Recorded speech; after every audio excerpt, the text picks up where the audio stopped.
It's the 1st of July today, which means we are all expecting Arsenal's transfer activity to ramp up. We're expecting signings to be announced and hopefully some concrete news on the saga of the summer so far, Arsenal's hunt for a new number 9. But I have one big problem with Arsenal's summer transfer strategy so far, and I'm going to tell you all about that today on this episode of Arsenal Unfiltered.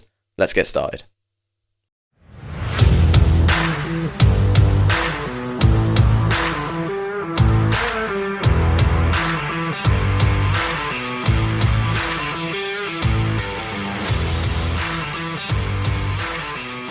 Hello and welcome back to another episode of Arsenal Unfiltered, your 3 times a week dose of Arsenal coverage with me, your host Mark.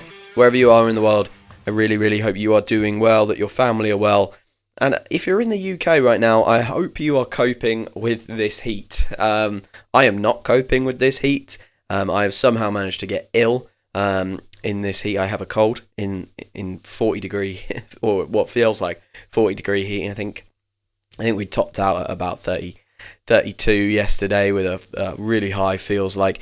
England is not made for this weather, so if you are from hotter countries and you're thinking that sounds cold, we are not built for it. So if you're in the UK, I hope you are well. You might hear in the background a bit of humming from my laptop. It's because my laptop's not coping with it. Even though it's only 7:15, it is roasting hot here, so I apologise for that. I will do my best in the background edit to remove that, but the fans are going absolutely crazy on that thing right now. Just a quick bit of admin before I get into the main topic. As you heard, the main topic is all about my big issue with the transfer window so far, but I just want to say thank you so much to anyone who's watched my video that came out on YouTube last week. It's received a fair bit of love, so that's been really great and really appreciated by me. It is a little bit more technical and involved than the audio-only format of this podcast, so I just want to let everyone know that we're basically going to keep up the 3 times a week release with kind of the weekend one being the video, and hopefully the reason I want to add the video in is because it functions better on YouTube, but 2, we can then start showing graphics and stuff like that, and I think that adds a bit more of an engaging element to it. So please bear with me as I work all of that out and try and figure out that bit, but you will be able to see all of that sort of slightly more in-depth stuff on YouTube coming soon. That's not to say all of those episodes won't appear on the audio-only platforms. If you like to listen to this in the car or on your walk and you don't want to sit down and watch a video, Arsenal Unfiltered will remain on all audio-only and it will continue to function as an audio-only podcast, those weekend releases. So keep an eye out for that, and I really appreciate everyone's support with that. It's really appreciated. Okay, let's get into it then.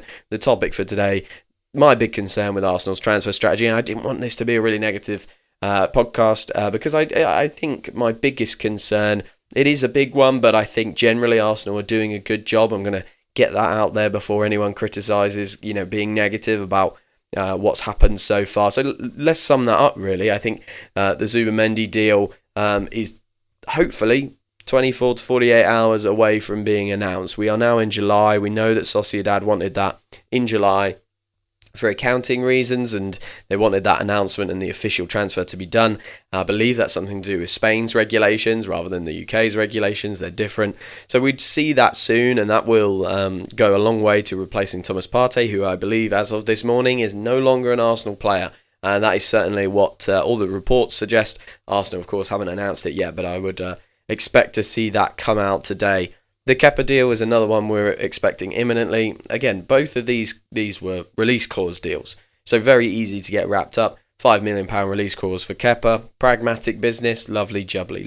Really like it as a signing, and it will be a significant upgrade on Neto. I almost think it's also a significant upgrade on Ramsdale. Not because I think Kepa's a better keeper than Ramsdale, I don't think that at all, but because I think that scenario where we had Raya and Ramsdale for a season was so toxic, and we all remember the TV cameras panning around. Actually, I think Raya and Kepa as a pair, and taking away that narrative, probably leaves us in the strongest position we've been in for a long time, I think. So I'm really happy with actually that setup at goalkeeper, and probably sets us up for 2 to 3 more years, and hopefully we have a summer next summer when we aren't talking about a goalkeeper at all. I hope I've crossed my fingers for that. Norgaard's the other one that looks like it's basically done. Brentford's director of football is talking about it being very close and actually, saying how everyone kind of knows that who it is. It's Arsenal, where he's likely to go to, and it feels like that's kind of a do the paperwork, dot the I's, cross the T's. So again, maybe we're looking at a week max for that one. So we could be first week of July finish with 3 signings basically done, hopefully announced. Mosquera, I still don't know much about Mosquera. I do need to sit down and watch some of his clips. But for a lot of people that I listen to and respect are talking about him in glowing terms, and it seems like personal terms are agreed with him. And then we have the ongoing forward dilemmas. I spoke about Eze in my most recent video. That's now kind of developing into a kind of mini saga between him and Rodrigo. Who will it be? And of course, Gabriel Martinelli. Will he go somewhere? Reported Saudi interest. I can't see him leaving, to be honest, but you just never know if the right offer comes in. And then, of course, the big one, the Sesko Gyökeres debate rages on. And, what's going well for Arsenal is that we're getting that pragmatic stuff done. And I think we're doing sensible signings, a couple of signings from within the Premier League with lots and lots of experience. I like that, adding to the group, replacing some of that experience we lose in Jorginho and Thomas Partey. Also, adding Zubimendi is a real coup. We've known about this transfer basically since January, and because of that, it feels a bit like anticlimactic. But I think it's really, really important that we go back and reflect on this and actually say, remember when Liverpool fans were mocking us because they thought they'd nabbed him?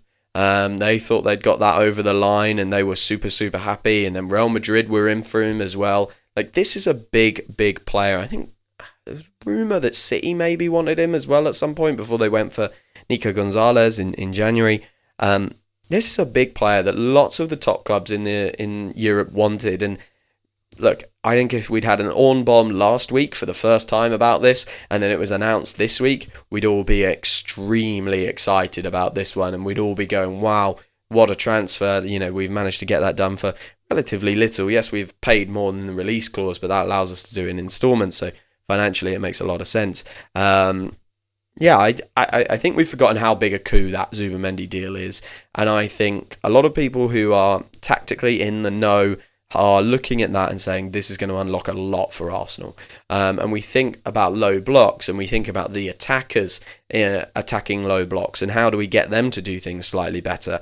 I'm completely on board with that. We do need those guys to perform better against low blocks, but actually players like Zubimendi who can move us up the pitch quickly before a team can settle into a low block and who have that vision, who have that passing range, are just as important as the attackers for being a low block. So, look, there's a lot of things going well, but we're 8 minutes in and I haven't told you what my big concern is. Now, let's do this then. Let's get into it. My concern is the striker story. And I really want to emphasize story because I get actually there are lots and lots of reasons why this transfer saga is playing out how it is. Arsenal don't need to move right now on these guys. They don't. They just don't. They will need to move very soon, and I'll come on to it a bit later, but I think they need to be in by kind of the 19th of July when Arsenal go on their pre-season tour. So there's basically just under 3 weeks left for Arsenal to get these guys in my mind. However, that doesn't mean that that's what Arsenal think as well. They could say that the end of July or maybe even the start of August is their kind of end point. Maybe just the first game of the season. Make sure they're on the pitch for that is their end point. But ultimately, the striker saga is not going to be dictated by what Liverpool or Manchester City are doing in the window and in the market and how quickly they've moved for players. It's going to be dictated by Arsenal getting the right price and Arsenal getting the right player. And actually, because there's 2 players who they think could do the role, I think let's let it play out. That makes sense. I can understand that. And I can understand why it works financially to keep working on these deals and keep refining when you don't necessarily have to go flying in with a big number. I think there are certain transfers where you just have to go in and you have to go big and bold because another club might go for the player. But I think we've seen with Sesko and Gyökeres, other clubs rumoured with them. Chelsea and Manchester United have been rumoured with both, of course. And then those rumours die down very, very quickly and the camps come out and kind of not say we're not going there, but the camps are talking to Arsenal. They're talking about Arsenal sometimes as well.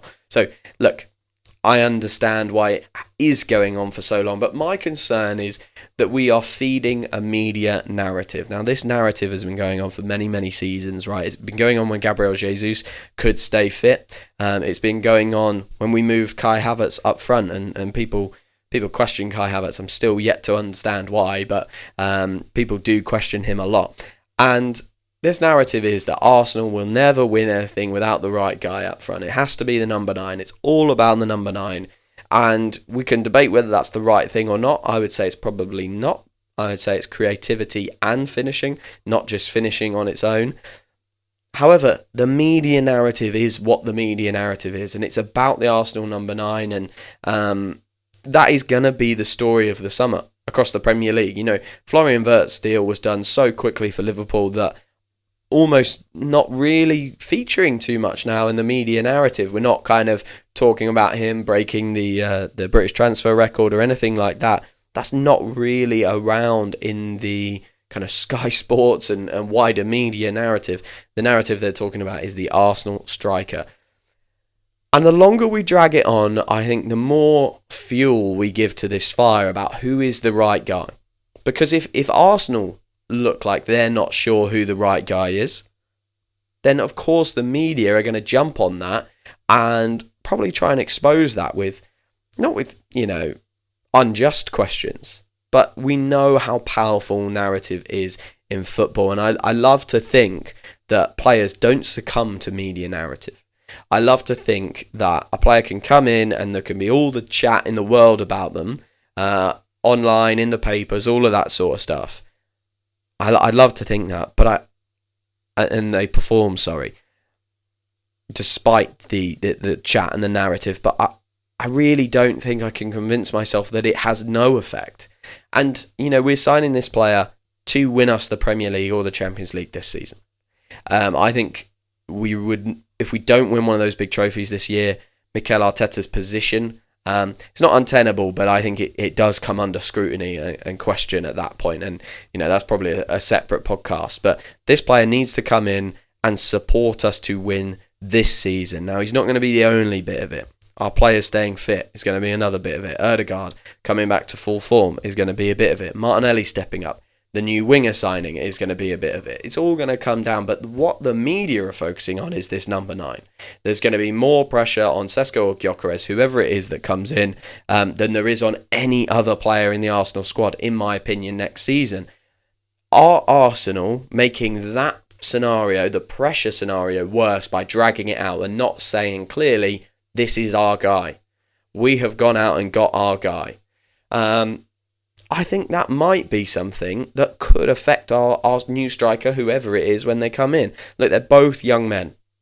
Whatever you want to say about Gyökeres being, I think he's 26, and saying, that's going to be old for a footballer in comparison to Sesko.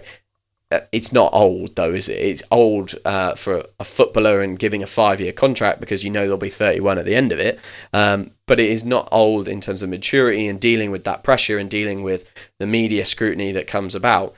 Also, I think, the papers and the media around Portuguese clubs, they're obviously very intense in Portugal, but you don't get that kind of wider European interest that the Premier League attracts. So not only will Gyökeres be, he's already a star in Portugal, I guess is what I'm trying to say, but his status will elevate, and it will be the same with Sesko. He will go from, he's a young up-and-coming prospect, we hope he does well at Leipzig, to that's Arsenal's guy now. And I think the more that we drag it on, the more that we feed the possible media question of, should Arsenal have gone the other way? Should Arsenal have gone for Gyökeres if they signed Sesko, and should they have gone for Sesko if they signed Gyökeres? We know the media love to bang on Arsenal. We know they do. And I really worry that we are, by doing the things that I think are potentially right from, like I said at the start, a financial point of view, doing the things that I think are going to maybe allow us to get the best deal in the long run, we might just be feeding a fire that we don't need to feed. We don't need to feed it, do we? And look, it's a tough start for Arsenal this year. We've got some very, very difficult games. And I can see I can really see a world where this player comes in and they could be, long term, the perfect striker for Arsenal, perfect fit. But I can see a world where, because they get off to a slow start, because there's a difficult run of games, we end up with this kind of narrative that hangs over them. They've not scored in 6 games. They've not scored in 7 games. They've not scored in 8 games. Something like that, which actually long term we know is not necessarily a problem for a transfer. We saw it with Thierry Henry. Took him a while to score his first Arsenal goal, and then he became the best player in Premier League history. We know long term it's not an issue. But in terms of this season, if that striker gets off to a slow start because of the difficulty of the games, and we have fed this kind of media narrative over the summer by not being decisive, by not going out and choosing our guy, I hate to think where that player's mind might end up. And, we could have a very difficult first 6 months with this player, whoever it is, Sesko or Gyökeres, when actually we really need them to hit the ground running. So that is my really, really big concern at the moment, how this story is running, and we might be making such a big deal out of it, that the media scrutiny when the season comes to start could be so huge, we might end up in a little bit of a toxic scenario. It is a big concern for me, and I do think we are now coming to the point where we need to just go for one. We just need to go for one. I understand Arsenal doing what they are doing, and I get that there's good reason for it. And, there's probably people who are a lot smarter than me that could tell you even more reasons for it, and playing the game and taking their time and making sure to get every financial detail as optimised as they can. But right now, for me, I think let's stop this debate. Let's kill the media narrative. Let's kill it before it starts, and make sure that we know who our guy is and get that story out there. You don't even necessarily have to get it done today, tomorrow, this week, right? But what we do need to see is Arsenal have made a move towards a player. Get Sesko or Gyökeres, whichever way it is, get it to a point where you're 95% confident the deal will get done, and then get that story out there so everyone can start wrapping their heads around it and start forgetting about the other guy. I think that's the really important thing that we need to have. We need to have enough time distance between the kind of news breaking that Arsenal have decided on their player and the season starting, so that we don't have that narrative, as I said before, of if we sign Sesko and he has a bad start, what would they be like if they'd signed Gyökeres, and vice versa. If we sign Gyökeres and we sign Gyökeres and he has a bad start, well, they should have gone for Sesko. We need to kill this discussion. We need to get our story out there so that no longer are we debating this. And when the season starts, we're not even talking or thinking about the other guy. Okay, I'm going to take a quick break. And when I come back, I'm going to talk about how can we protect against the issue that I've kind of spoken about, talk about some of the timing and some of the things that we need to get done to make sure we have a good start to the season. Back in a moment. Sorry for interrupting everyone, but I am on a mission and I need your help. I'm trying to get Arsenal Unfiltered into the ears of as many people as possible. And the best way that you can help me do that is by going and leaving a 5-star review wherever you get your podcasts at. That really, really helps me grow the podcast and allows more people to hear the Arsenal Unfiltered coverage 3 times a week. So if you would be so kind to go and leave a review wherever you get your podcast from, I would really, really appreciate it. Thank you so much. Welcome back to this episode of Arsenal Unfiltered. In the first half, you heard me talk about my concern about how if we keep this striker saga continuing on, we feed that media narrative and the media scrutiny, which might affect their performances come the season start. I want to talk about how can we protect them when they join. Whether it's Sesko or Gyökeres, how can we protect them? And, I think the first thing is let's not start them against Manchester United on the first day of the season. Kai Havertz has a huge role to play in this player's signing. I really believe that. To be a success at a club, you have to come in, and first impressions matter a huge amount, right? They matter a huge amount. And if our first impression of Sesko or Gyökeres, whoever it is up against a Manchester United back three who, look, I don't think either of those players should struggle against Manchester United's back three. I really don't, especially noting that Manchester United really don't look to be moving for any defenders in this market, which I find odd because, yes, they had attacking issues, but they've got to do something about the quality across the whole pitch. So we'll see if they do any of those moves. But as it stands, they're not doing those moves. So if it's Sesko, if it's Gyökeres, I fully back them against that quality. But just again, I feel like that scenario and man management is so important in football. We know that. We know managing situations and managing moments is so important in football. We've been on the wrong end of managed moments for so long. We need to start getting better at that and getting over the line in certain things. But I personally think not starting the striker in that game, and maybe even in the games against Liverpool as well, and maybe Manchester City, it's perhaps a little bit unfair to drop them into those games that are going to have that level of TV focus, that level of media narrative around them. For me, we can protect whether it is Sesko or Gyökeres by giving Havertz a really big role up front to start the season. I think it is likely that as the season goes on, we see Havertz play more minutes in midfield as Sesko or Gyökeres, whoever the striker is, comes in and is embedded and starts to play regular 90s every single week. I think it's pretty certain we will get a striker, one of these players. I think it's fair to say that. So when they are embedded, I think we'll see Havertz appear more in the left 8 spot to rotate with Declan Rice, or just when we are kind of maybe in a game that suits his gameplay a little bit more, we will see Kai Havertz in that spot, maybe Declan Rice in the 6 or Declan Rice out of the team altogether. That could be a scenario that happens at sort of 60, 65 minutes when we're looking at the game and going, okay, we need almost like a second striker in there. Kai Havertz playing left 8 could be that, but at the start of the season, I think Havertz needs to be up front for those big games, especially against United, Liverpool and City. Protect the new guy and let him come on, Sesko or Gyökeres, whoever it is, for 25, 30 minutes in those games and be a hero.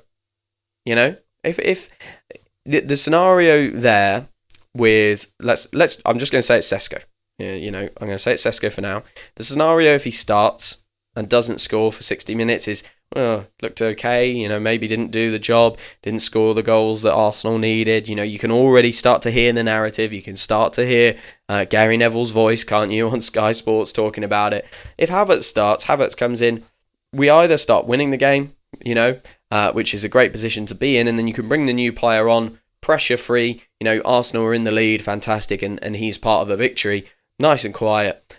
Or if we're drawing, or God forbid losing, they come on with 30 minutes left and they have an opportunity to go, I'm going to go win this game and I'm going to be a hero from day one. If we then end up drawing or losing anyway, well, you know, it's not so bad when you only give them 25 minutes and you're saying, okay, no one's going to blame Sesko for the defeat if he's only on for 25 minutes. That's, I guess, my point. And some people will be listening to this, I'm sure, and going, Mark, shut up, you know, doesn't matter. Play your best players all the time. They're professional footballers. They need to cope with it. But every year we can turn and look at moments there, individual little things went wrong, things and moments where it just didn't feel like the moment was managed properly. We had 2 seasons ago, we had Saliba and Tomiyasu go down in the same game against Sporting CP. And then we brought Holding in, and that felt like it all went wrong at the same time. Last season, of course, we had kind of that red card flurry at the start of the year, and it felt like that moment wasn't managed great. This season, it feels like, this upcoming season, I should say, it feels like our striker signing is going to be the thing that people point to as like that could be the thing that that either wins Arsenal or loses Arsenal the Premier League, whether that signing works. Now, I don't subscribe to that completely, but partially I've subscribed to it. They're going to have to come in and score a lot of goals for us. And if we don't manage them right, if we don't get those early stages right, well, we could put ourselves on the back foot so early. And I know what people are going to say, play them, get them in, get them used to those scenarios straight away. You know, they're going to have to play against Manchester City at some point. They're going to have to play against Liverpool at some point in a huge game. Get them used to it straight away.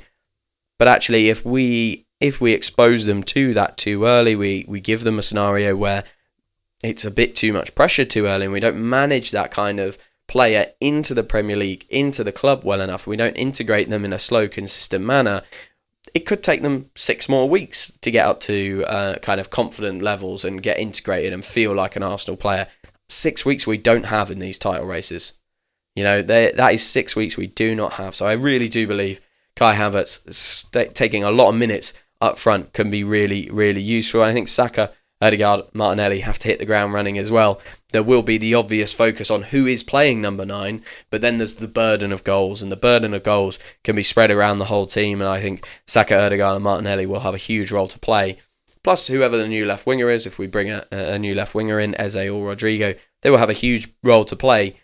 Get goals early in the season. Go and score them so that the media are not kind of staring at Sesko or Gyökeres, whoever it is, and going, well, where are the goals, lads? Where are the goals? Because if Arsenal win 3-0 for the first 4 games of the season and Sesko or Gyökeres doesn't score any of them, I promise you there will not be too much worrying or too much complaining or too much media narrative about them not scoring yet. It will be, they're just settling in. Arsenal don't need them yet. Give them time. If we drop points in a few of those games, that narrative won't be about Bukayo Saka, Martin Odegaard and Martinelli, even though those guys haven't scored as well. It will be about Sesko and Gyökeres, and again, it comes back to that point. We would be forcing a ton of pressure onto this player that is just unnecessary. Let's make sure, one, like I said in the first half, let's make sure we get this done and decide our guy and get the decision made as far away from the season as we possibly can, so the media have forgotten about the other guy by the time it comes around. But also, let's make sure the players around the new guy are up to speed and firing and just have to hit the ground running. I really, really believe that. Okay, guys, I think I'm going to leave it there because, I've made the point, told you all about the concern that I have. Either way, either of these players I will be really excited about. I just want to see us get one done so that media narrative goes away. I understand there are good reasons why we're taking our time, but let's just get it done. Please, my concern is if they are not in by the pre-season game, that story will begin to roll and roll and roll and just get out of hand. I am excited though for the new season. I'm missing football, and I do believe what we've done so far is really, really positive in the transfer window. Like I said, Zubimendi, Kepa, Norgard basically done. Mosquera, we're getting there. Rodrigo and Eze, that might be a saga that runs on all the way to the end of the window. We will have to see about that. But for that striker one, let's get it sorted. Okay, guys, I will be back on Thursday with a new release. And like I say, there will be a new YouTube video / podcast on the weekend. So keep an eye out for that. All that's left to say is thank you so much for following. Thank you for listening. And I'll speak to you very, very soon.